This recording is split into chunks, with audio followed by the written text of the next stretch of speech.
কতদিন লাগতে পারে সরকারি কর্মচারীদের এই হকের ডিএ পেতে? সুপ্রিম কোর্ট কবে রায় দেয় সেটা তো আমরা আগে থেকে বলতে পারবো না। মামলা শুনানি শেষ হয়ে গেছে এবং আশা করি বিচারপতিরা তাড়াতাড়ি দেবেন। কবে কবে দেবেন সেটা তো আমরা বলা সম্ভব না। পড়বেন, দেখবেন প্রচুর নোট, প্রচুর ফাইল, লিখতে হবে জাজমেন্ট, তারপরে তারা নিজেরা কথাবার্তা বলবে নিজেরা, তারপরে ফাইনাল জাজমেন্ট দেবেন। সময় হয়তো একটু লাগবে, জাজমেন্ট দিতে সময় লাগবে। ধৈর্য রাখুন। ডেফিনেটলি আমরা সুপ্রিম কোর্টের থেকে আশা তো রাখতেই পারি। তারপর সুপ্রিম কোর্ট কি করবে তার উপর আমি দেখবো এ রাজ্যের মুখ্যমন্ত্রী কত ওই রায়টা মানবো না এই শব্দটা প্রকাশ্যে বলে। তৃণমূল যারা করেন কর্মচারীদের মধ্যে, যদি নিজেদের মান সম্মান থাকে আর নিজেরা যদি দোকান কাটা না হন, যখন টাকাটা আদায় হবে তখন সেটা সরকারকে বা যারা লড়াই করেছে তাদেরকে ফিরিয়ে দেবেন। কর্মচারী ফেডারেশন যেটা তৃণমূলের, তারা তো এই ডিএর বিরোধিতা করেছে। যদি কোনো সময় টাকাটা যখন ঢুকবে তখন যদি ফেরত দেন তাহলে বুঝবো যে আপনি মানুষ। আর পরের শব্দটা আপনারা কি সে যদি নিয়ে নেন, সেটা ফেরত দিলে আপনি মানুষ, আর ফেরত না দিলে আপনি কি, সেই শব্দটার আমি প্রয়োগ করলাম না প্রকাশ্যে। এই ডিএর টাকা মেরে তৃণমূল দিনের পর দিন ক্ষমতায় থাকবে, এটা আমরা হতে দেবো না। অধিকার এটা কিন্তু পাওয়া যায় না, এটা ছিনিয়ে নিতে হয়। আপনি ধরুন একটা ভিড় কোনো জায়গায় গেছেন যেখানে আপনি জানেন কিছু তৃণমূলী চোর আছে, আপনার পকেট থেকে মানি ব্যাগটা নিয়ে নিয়েছে বা আপনার ঘড়িটা ছিনতাই করে নিয়েছে, চোর চুরি করে নিয়েছে। আপনি গিয়ে বলবেন যে আমাকে দাও, দিয়ে দেবে, দাও, দিয়ে দেবে? এটা সম্ভব?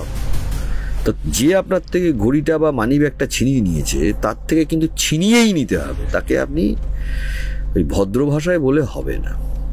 তৃণমূল যারা করে তাদেরকে ভদ্র ভাষা তারা মানে তাদের সাথে ভদ্র ভাষায় কথা বলাটাই অন্যায়। 100 কোটি টাকা তৃণমূলের কাছে হাতের ময়লা।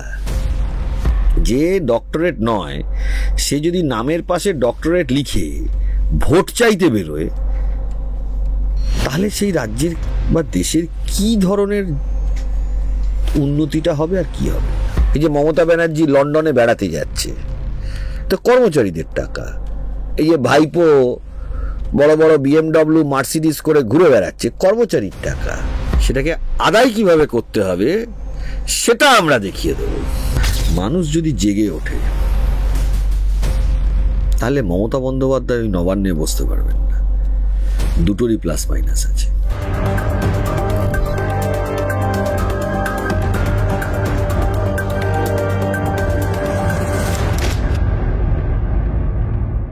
সবে শুনানি শেষ হয়েছে, কিন্তু স্যার ভুলে গেলে চলবে না, এই মামলায় একাধিকবার আপনার আগে জিতেছিলেন, কিন্তু রাজ্য সরকারের কর্মচারীকে ডিএ পেয়েছে।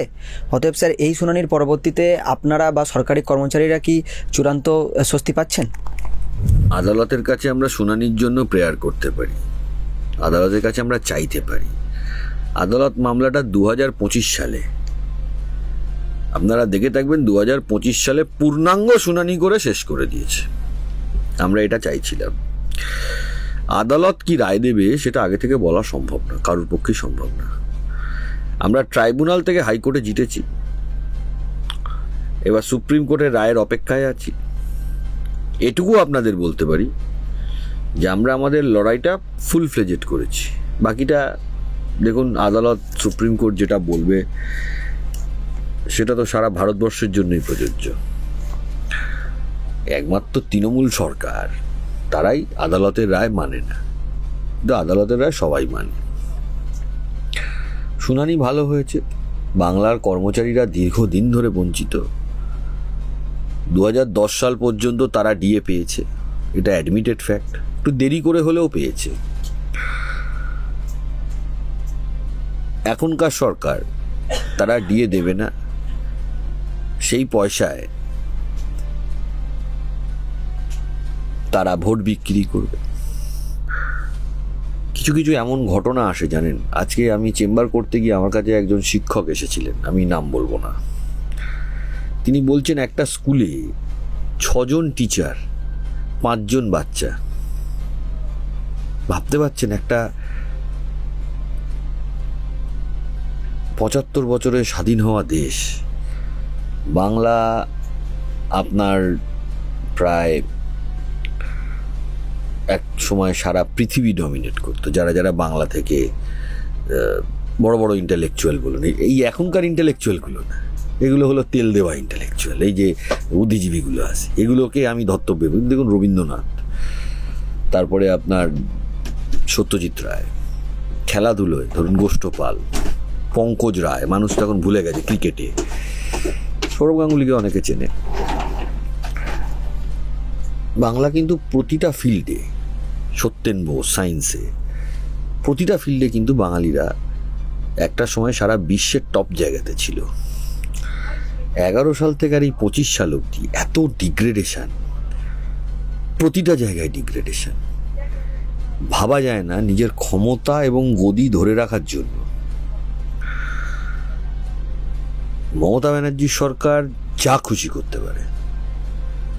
আপনি যদি 2021-এর নির্বাচন দেখেন, যে নির্বাচনে একটা হাওয়া উঠেছিল যে কোনো সময় সরকার হয়তো বদলে যেতে পারে, বদলায়নি। সেই নির্বাচনের পরে, এমনকি এটা শুরু হয়েছে 2016 থেকে, নির্বাচনে জেতার পরে বাংলায় এই কালচারটা ছিল না। ভোটের দিন অশান্তি হতো, কিন্তু ভোট হয়ে যাবার পরে বাংলায় অশান্তি হতো না। নির্বাচন হয়ে যাওয়ার পরে 16 সাল থেকে শুরু হওয়া এই পরম্পরা 2021 সালে গিয়ে পুরো জেনোসাইডে পরিণত হলো। গ্রামে গঞ্জে বিরোধী যারা, তাদের পরিবারের লোককে মার্ডার থেকে রেপ, কোনো কিছু এই তৃণমূলের নেতারা বাদ দেন। এই যে অভিজিৎ সরকার আপনি যদি দেখেন, লড়াই করে আজকে তো বেশ কিছু পুলিশ অফিসার সহ বিভিন্ন লোককে অন্তত অ্যারেস্টের আওতায় আনতে পেরেছে। জানি না ওই ছেলেটার ভবিষ্যতে কি হবে, আমরা ভয় লাগে ছেলেটা যেভাবে লড়াই করছে। বাংলার প্রতিটা মানুষ আপনি যদি দেখেন, সরকারি কর্মচারী বঞ্চিত। এই যে বিজিটি এর আমি একটা মামলা করছি, সেখানে ইচ্ছাকৃতভাবে সেন্ট্রাল গভর্নমেন্টের লেভেলে যে পে স্কেল হয় সেটা দেবে না, অথচ আপনার টিজিটি যারা যারা আপনার কি বলে ওটাকে, যারা পোস্ট গ্রাজুয়েট লেভেলে, তারা পাচ্ছে। সেন্ট্রাল গভর্নমেন্টের স্কেল দেবে না। আগে অ্যাকসেপ্ট করতো, আগে দিত। রোপা থেকে যারা আমার ক্লায়েন্ট, তারা আমাকে দেখিয়েছে, এখন দেওয়া বন্ধ করে দিয়েছে। এই যে লড়াইটা আমরা করছি, তারপরে ধরুন ডিএ নিয়ে আমরা লড়াই করছি, তারপরে প্রাইমারি টিচারদের মাইনে কম। আপনি যদি হিসাব করেন, সেন্ট্রাল গভর্নমেন্টের যারা টিচার আর স্টেট গভর্নমেন্টের যারা টিচার, মাইনের hell and heaven difference. Graduate teacher যারা 6 to 8, সেন্ট্রাল গভর্নমেন্টের টিচার, স্টেট গভর্নমেন্টের teacher, hell and heaven difference. আপনি স্টেট গভর্নমেন্টের এই group C, group D teacher, শিক্ষক যারা ইউনিভার্সিটি, স্কুল, এদের যদি আপনি তাদের স্যালারি স্ট্রাকচার দেখেন, অবাক হয়ে যেতে হয়। দেখুন, ডিএটা কর্মচারীদের অধিকার। এই ডিএর টাকা মেরে তৃণমূল দিনের পর দিন ক্ষমতায় থাকবে, এটা আমরা হতে দেবো না। সুপ্রিম কোর্ট কি রায় দেয় সেটার দিকে সবাই তাকিয়ে, তারপরে মানুষ ঠিক করবে, যারা কর্মচারী তারা ঠিক করবে। তবে আমি মানুষের কাছে একটা কথা বলতে পারি, দেখুন, আদালতে মামলা চলবে, অধিকার এটা কিন্তু পাওয়া যায় না, এটা ছিনিয়ে নিতে হয়। পৃথিবীর ইতিহাসে অধিকার কোনোদিন পাওয়া যায় না। এই যে কর্মচারী সমাজ ছাড়া পশ্চিমবাংলায় ধরুন 15 লাখের কাছাকাছি তো আছে পেনশন হোল্ডার, অনেকের মিলিয়ে। এই 15 লাখকে কিন্তু সঙ্গবদ্ধ হতে হবে নিজেদের অধিকার পাওয়ার জন্য। শুধু আদালত রায় দিয়ে দিয়েছে, হাইকোর্টও তো রায় দিয়েছিল। এই কর্মচারীরা পাচ্ছে না, কেন পাচ্ছে না? কারণ সবার ধারণা হয়ে গেছে যে আমি পেয়ে যাব, এবং সেটা ঘুমিয়ে ঘুমিয়ে পেয়ে যাব। এই ধারণাটা হয়েছে, এটা অস্বীকার করার জায়গা নেই। পেতে গেলে যে কি ব্যবস্থা করতে হয়, যে কোনো জিনিস পেতে গেলে, আজকে যিনি ধরুন মাধ্যমিক পরীক্ষা দিচ্ছেন, তাকে মাধ্যমিকে পাশ করার জন্য রাত দিন জেগে বাড়িতে পড়তে হচ্ছে, মাধ্যমিক পাশ করার জন্য পড়তে হচ্ছে, উচ্চ মাধ্যমিক পাশ করার জন্য পড়তে হচ্ছে। আবার আপনার থেকে যদি কেউ বইটা ছিনিয়ে টেনে নিয়ে নেয়, আপনার মানিব্যাগটা ছিনিয়ে নিয়ে নেয়, তাকে কি আপনি গিয়ে বলবেন আমাকে দাও, আমাকে দাও, আমাকে দাও? সে দেবে আপনাকে? আপনি ধরুন একটা ভিড় কোনো জায়গায় গেছেন যেখানে আপনি জানেন কিছু তৃণমূলী চোর আছে, আপনার পকেট থেকে মানি ব্যাগটা নিয়ে নিয়েছে বা আপনার ঘড়িটা ছিনতাই করে নিয়েছে, চোর চুরি করে নিয়েছে। আপনি গিয়ে বলবেন যে আমাকে দাও, দিয়ে দেবে, দাও, দিয়ে দেবে? এটা সম্ভব? তো যে আপনার থেকে ঘড়িটা বা মানি ব্যাগটা ছিনিয়ে নিয়েছে তার থেকে কিন্তু ছিনিয়েই নিতে হবে। তাকে আপনি ওই ভদ্র ভাষায় বলে হবে না। তৃণমূল যারা করে তাদেরকে ভদ্র ভাষা তারা মানে তাদের সাথে ভদ্র ভাষায় কথা বলাটাই অন্যায়। এই বিশ্বাসের জায়গায় প্রচুর মানুষ পৌঁছে গেছে, আমরাও পৌঁছে গেছি। ডিএ মামলা শুনানি হয়েছে, কিন্তু স্যার ডিএ প্রাপকদের অনেকেই আশঙ্কা করছে এই যে হলফনামা দেওয়ার যে পর্ব, সেইটিকে হাতিয়ার করে রাজ্য সরকার এই ডিএ প্রক্রিয়াটিকে আরও দীর্ঘায়িত করবে না তো? দেখুন, শুনানি শেষ হয়ে গেছে, হলফনামা কিছু দেওয়া হচ্ছে না। রিটেন নোটস অফ সাবমিশন সরকার দেবে, তার পরবর্তীকালে আমরা দেবো। একটা কম্প্রিহেন্সিভ দিতে বলেছে সুপ্রিম কোর্ট। শ্যাম দিওয়ান স্যার যে আর্গুমেন্টটা করেছিলেন যে রোপা 2009-এ এক্সিস্টিং ইমলিউমেন্টসে যে এআইসিপিআই এর কথাটা বলা আছে সেটা ফিউচারে দেবো বলে বলা নেই, সেটা 1/1/2006 দেবো বলে বলা আছে। এই আর্গুমেন্টটা শ্যাম দিওয়ান স্যার করেছেন স্টেট অফ ওয়েস্ট বেঙ্গলের তরফ থেকে, তার ক্ল্যারিফিকেশনটা আমরা দিয়েছি।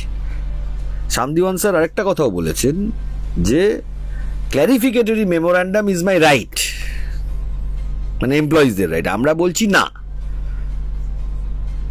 ডিএ রাইট আসছে from service rule, not from the ক্ল্যারিফিকেটরি memorandum. 2, you have incorporated AICPI in the rules.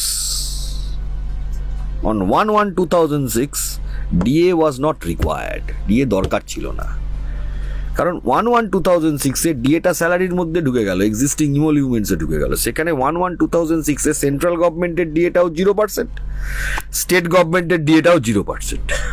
এবার ইনফ্লেশন কত বাড়বে সেটা তো কেউ জানে না। ধরুন 6 মাস পর ইনফ্লেশন বাড়লো না, তাহলে আর কিছুই বাড়লো না, যেটা ছিল সেটাই রয়ে গেল। আবার 6 মাস পরে বাড়লো, তখন ওই ক্ল্যারিফিকেটরি মেমোরান্ডাম করে ওটাকে মেলাতে হয়। ঠিক সেম জিনিস সেন্ট্রাল গভর্নমেন্টেরও হচ্ছে। অফিস মেমোরান্ডাম করে, যেমন রাজ্য সরকারের ক্ল্যারিফিকেটরি মেমোরান্ডাম, ওখানে অফিস মেমোরান্ডাম করে ওই এআইসিপিআই যে জায়গাটা আছে ওইটুকুটা ধরুন 10 টাকা অ্যাডজাস্ট করতে হবে বা 2% অ্যাডজাস্ট করতে হবে, সেই অ্যাডজাস্টটা করেছে। এই ক্ল্যারিফিকেশনটা আমরা দিতে পেরেছি। লাস্ট দিন গোপাল স্যার ছিলেন না, তিনি ব্যস্ত ছিলেন। লাস্ট দিন শেষ হয়ে গেছে মামলাটা, আমরাও আর মানে টাইম নিইনি। কারণ হলো যে কর্মচারীদের যেহেতু সমস্যা হচ্ছে, আমরা রিটেন সাবমিশন সিনিয়র অ্যাডভোকেটদের দিয়ে ড্রাফট করিয়ে আমরা জমা দেবো। এটা অস্বীকার করার জায়গা নেই। দেখুন, এই ডিএ মামলা বছরের পর বছর, দিনের পর দিন, মাসের পর মাস বিকাশ রঞ্জন ভট্টাচার্যর কৃতিত্ব কিন্তু আছে। এটা আমাকে অস্বীকার করলে, মানে আমি অন্তত অস্বীকার করতে পারবো না। অন্য দেখুন অনেকে অনেক কথা বলেছে, অনেক কিছু করেছে, তবে এই মামলাতে কর্মচারীদের হয়ে বিকাশ রঞ্জন ভট্টাচার্য, এই মামলাতে কর্মচারী পরিষদ বলে একটি সংগঠন, সেই সংগঠনে লড়াই করেছেন পাটওয়ালিয়া স্যার। এটা অস্বীকার করার জায়গা নেই যে সাহায্যের হাত বাড়িয়ে দিয়েছিলেন লিডার অফ অপোজিশন, এটাও অস্বীকার করার কিন্তু জায়গা নেই। বিকাশবাবু দিনের পর দিন, বছরের পর বছর, মাসের পর মাস মামলাটা করেছেন এবং আমি জানি বিনা পয়সায় করেছেন, আমি জানি। উনিও কর্মচারী পরিষদ বলে একটি সংগঠন, স্বাভাবিক সেটা হতে পারে, কেউ বলতে পারে অরাজনৈতিক বা রাজনৈতিক, যাই হোক না কেন, তিনিও সাহায্যের হাত বাড়িয়ে দিয়েছেন। যেটা বাড়িয়ে দিয়েছেন সাহায্যের হাত, সেটা তো অস্বীকার করার জায়গা নেই। আরও একটি সংগঠন ধরুন ইউনিটি ফোরাম, তারাও যতটা পরিমাণ লড়াই করার তারা করেছে। সংগ্রামী যৌথ মঞ্চ স্বাভাবিক কারণেই পশ্চিমবাংলার খুবই একটি বড় সংগঠন। এখন সংগ্রামী যৌথ মঞ্চ যদিও বা সেটা কোনো রাজনৈতিক সংগঠন নয়, লাগিয়ে দেওয়া হয়েছে রাজনৈতিক সংগঠন, তবে এটা ঠিক সংগ্রামী যৌথ মঞ্চের যে অ্যাক্টিভিটিগুলো, সেগুলো পশ্চিমবঙ্গ সরকার তৃণমূলের বিরুদ্ধে তারা এটা করে। তার মেন কারণটা হলো এটা মানুষ বিশ্বাস করে যে তৃণমূল পশ্চিমবাংলায় থাকলে, অন্য যে কোনো রাজনৈতিক দল দেখুন আসতে পারে, তৃণমূল পশ্চিমবাংলায় থাকলে সমাজ, জাতি এবং দেশের ক্ষতি। এবং আমি এগুলোকে, এই তৃণমূলগুলোকে সমাজ এবং জাতি এবং দেশের শত্রু বলে মনে করি। আমার তাতে কিছু যায় আসে না, যে কেউ আমাকে যা খুশি বলতে পারে, এটা আমি প্রকাশ্যেই বলবো। সুপ্রিম কোর্ট তো স্যার এর আগে নির্দেশ দিয়েছিল 25% বকেয়া ডিএ দেওয়ার, সেটা তো অবমাননা করেছে রাজ্য সরকার। বলছি স্যার, এখন যদি নির্দেশ আসে সেটা কি মানবে? দেখুন, অবমাননা করেছে তাতে সুপ্রিম কোর্ট যেটা বলেছে, আমরা এই 25%টা নিয়ে আর শুনছি না, ফাইনালি শুনছি। ফাইনালি যদি সুপ্রিম কোর্ট রায় দেয়, আমি দেখবো এ রাজ্যের মুখ্যমন্ত্রী কত ওই রায়টা মানবো না এই শব্দটা প্রকাশ্যে বলে। দেখুন, অনেক কথা বলতে পারে যে কি করে দেবো, এই করে দেবো, টাকার এই অমুক নেই টুসুক নেই, মানবো না এই কথাটা কি করে বলে, ডাইরেক্ট এই কথাটা কি করে বলে, সেটা আমি দেখব। আপনাদের আমি বলে রাখলাম। দ্বিতীয় কথা হলো, যদি সুপ্রিম কোর্ট রায় দেয়, ফাইনাল রায় দেয়, সেটাকে আদায় কিভাবে করতে হবে সেটা আমরা দেখিয়ে দেবো। এই যে বলছি না বারবার, যে এই যে এসএসসি মামলাতে 12.5% সুদ ফেরত দিতে হবে পুরো মাইনে সহ, এটাকে আদায় কিভাবে করতে হবে এবং টেন্টেডদের থেকে কিভাবে আদায় করতে হবে, 1800 নয়, ওটা যে 5000 6000 টেন্টেড আছে তাদের থেকে কিভাবে আদায় করতে হবে। টিচার, আমি বলছি না গ্রুপ সি গ্রুপ ডি গুলিয়ে দেবে, ওটা আলাদা। আদায় কিভাবে করতে হবে সেইটা আমরা দেখিয়ে দেবো, এইটুকু আপনাকে আমি বলতে পারি। এই ডিএ যদি সুপ্রিম কোর্ট রায় দেয়, দেখুন সুপ্রিম কোর্ট এটা অস্বীকার করার জায়গা নেই, আমাদের সাংবিধানিক কাঠামো অনুযায়ী সুপ্রিম কোর্ট ভারতবর্ষের শ্রেষ্ঠ কোর্ট, হাইয়েস্ট কোর্ট। ব্রিটিশের সময় প্রিভি কাউন্সিল ছিল, যারা আইন জগতের লোক তারা জানে, সাধারণ মানুষ নাও জানতে পারে। আর আজকে স্বাধীন ভারতবর্ষে সুপ্রিম কোর্টই আমাদের সর্বোচ্চ আদালত। তাই সর্বোচ্চ আদালতের রায় হবার পরে ওই টাকা কিভাবে আদায় করতে হয় আর কিভাবে কি করতে হয় সেটা আমরা দেখিয়ে দেবো। এবং সেটা কিন্তু খুব একটা সময় লাগবে না, সময়টা হয়তো লাগতে পারে 19 রোপার জন্য। ওই 1/4/2008 থেকে যতখানি বকেয়া ডিএ আছে সেটাকে আদায় কিভাবে করতে হয় সেটা আমরা দেখিয়ে দেবো, এটা নিয়ে নিশ্চিন্ত থাকুন। স্যার, মোটামুটি আনুমানিক কতদিন লাগতে পারে সরকারি কর্মচারীদের এই হকের ডিএ পেতে? দেখুন, সুপ্রিম কোর্ট কবে রায় দেয় সেটা তো আমরা আগে থেকে বলতে পারবো না। মামলা শুনানি শেষ হয়ে গেছে এবং আশা করি বিচারপতিরা তাড়াতাড়ি দেবে। কবে দেবেন সেটা তো আমরা বলা সম্ভব না। পড়বেন, দেখবেন প্রচুর নোট, প্রচুর ফাইল, লিখতে হবে জাজমেন্ট, তারপরে তারা নিজেরা কথাবার্তা বলবেন নিজেরা, তারপরে ফাইনাল জাজমেন্ট দেবেন। সময় হয়তো একটু লাগবে, জাজমেন্ট দিতে সময় লাগবে। কর্মচারীদের উদ্দেশ্যে বলবো, যারা মামলা করেছেন তাদের উদ্দেশ্যে বলবো, ইরেসপেক্টিভ অফ সংগঠন বলবো, যে ধৈর্য রাখুন। ডেফিনেটলি আমরা সুপ্রিম কোর্টের থেকে আশা তো রাখতেই পারি, তারপর সুপ্রিম কোর্ট কি করবে তার উপর। তবে একটা কথা বলবো, তৃণমূল যারা করেন কর্মচারীদের মধ্যে, যদি নিজেদের মান সম্মান থাকে আর নিজেরা যদি দোকান কাটা না হন, যখন টাকাটা আদায় হবে তখন সেটা সরকারকে বা যারা লড়াই করেছে তাদেরকে ফিরিয়ে দেবেন। তাহলে বুঝবো যে আপনার মতো নির্লজ্জ আর যদি টাকাটা নিয়ে নেন, তৃণমূল যারা করেন, ওই কর্মচারী ফেডারেশন যারা আছে, তারা যারা করেন, তাদের যারা নেতৃত্ব আছে তাদের উদ্দেশ্যে বলবো, যদি টাকাটা নিয়ে নেন তাহলে এটা প্রমাণিত হবে যে আপনারা সুপ্রিম কোর্ট রায় দেওয়ার পরে যখন টাকা পাওয়ার সময়টা আসবে, যদি আপনারা নেন টাকাটা, তাহলে বুঝতে হবে যে আপনাদের মতো নির্লজ্জ বেহায়া দোকান কাটা ভারতবর্ষের বুকে আর কেউ হবে না। যদি আপনারা যারা, কারণ এই যে কর্মচারী ফেডারেশন যেটা তৃণমূলের, তারা তো এই ডিএর বিরোধিতা করেছে, যারা কর্মচারী ফেডারেশন। তাই নির্লজ্জ বেহায়াগুলোকে আবার বলবো, যদি কোনো সময় টাকাটা যখন ঢুকবে তখন যদি ফেরত দেন তাহলে বুঝবো যে আপনি মানুষ। আর পরের শব্দটা আপনারা কি, সে যদি নিয়ে নেন সেটা ফেরত দিলে আপনি মানুষ, আর ফেরত না দিলে আপনি কি, সেই শব্দটার আমি প্রয়োগ করলাম না প্রকাশ্যে।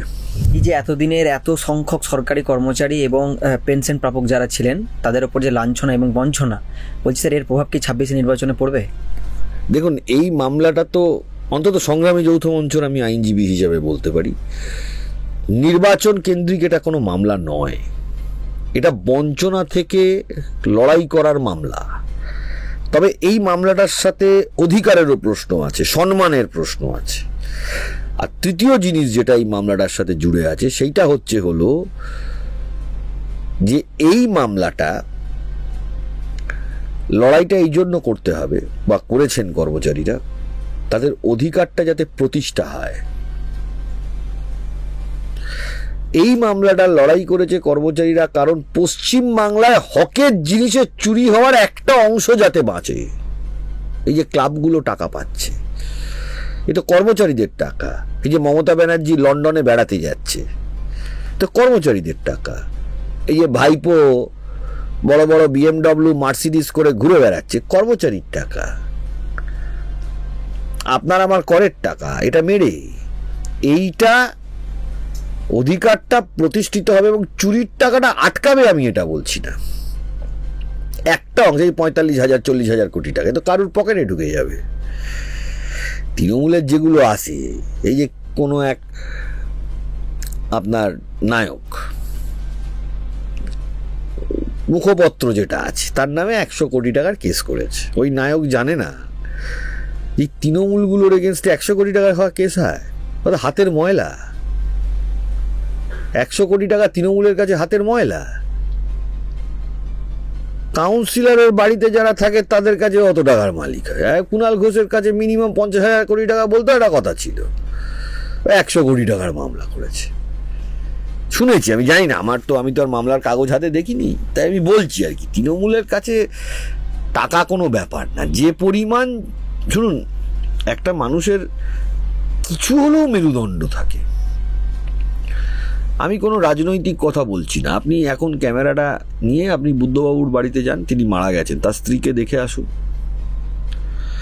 আপনি সিদ্ধার্থবাবুর তো ফ্যামিলিতে কেউ নেই, তাও তিনি ব্যারিস্টার ছিলেন বা বিধান রায় ডাক্তার ছিলেন। ওনাদের বাদ দিয়ে, ডাক্তার আর ব্যারিস্টার ছিলেন মানে তার রোজগার ছিল, এটা অস্বীকার করার জায়গা নেই। পশ্চিমবাংলায় প্রফুল্ল সেন, অজয় মুখার্জি প্রচুর মুখ্যমন্ত্রী হয়েছে, তাদের প্রত্যেকের ফ্যামিলি ব্যাকগ্রাউন্ড দেখুন। একটা তো লোকের মিনিমাম, এদের কোনো মিনিমাম সেন্স নেই। আমি একটা এক্সাম্পল দিলাম, একটা স্কুল একটু আগে বলছিলাম, তাতে 6টা টিচার 5টা বাচ্চা। টিচার, আমি মামলা হবে এটা নিয়ে, এগুলো নিয়ে কি করে থাকে একটা রাজ্যের মধ্যে? চিন্তা করতে পারছেন মানে অধঃপতনের জায়গাটা পশ্চিমবাংলা কোন জায়গাতে চলে গেছে? গরু পাচার দেখুন, কয়লা পাচার দেখুন, প্রত্যেকটা জিনিসে। কারণ এই তৃণমূলীগুলো, যে ডক্টরেট নয় সে যদি নামের পাশে ডক্টরেট লিখে ভোট চাইতে বেরোয়, তাহলে সেই রাজ্যের বা দেশের কি ধরনের উন্নতিটা হবে আর কি হবে? নেতা চয়েস করাটাও কিন্তু একটা ব্যাপার। কারণ বাঙালি আবেগে ভেসে অনেক কিছু করে ফেলে, এটা ঘটনা। বাঙালি মানে উঠলো বাই তো কটক যাই, এটাও ঘটনা। আর রবীন্দ্রনাথ একটা কথা বলেছে বাঙালিদের সম্বন্ধে, এটা আমি বারবার বিভিন্ন জায়গায় দেখেছি, 7 কোটি মানুষের হে মুগ্ধ জননী, রেখেছ বাঙালি করে মানুষ তো করনি। আমি খুব ভালো সাহিত্যিক নই, কিন্তু কথাটার অর্থ যেটা রবীন্দ্রনাথ বোঝাতে চেয়েছেন, বা সত্যজিৎ রায়ও তার বেশ কয়েকটা কমেন্টে বোঝাতে চেয়েছেন, দেখুন, মানুষ যদি ঘুমিয়ে থাকে কিছু করতে পারবেন না, কিন্তু এটা ঠিক, মানুষ যদি জেগে ওঠে তাহলে মমতা বন্দ্যোপাধ্যায় ওই নবান্নে বসতে পারবেন না।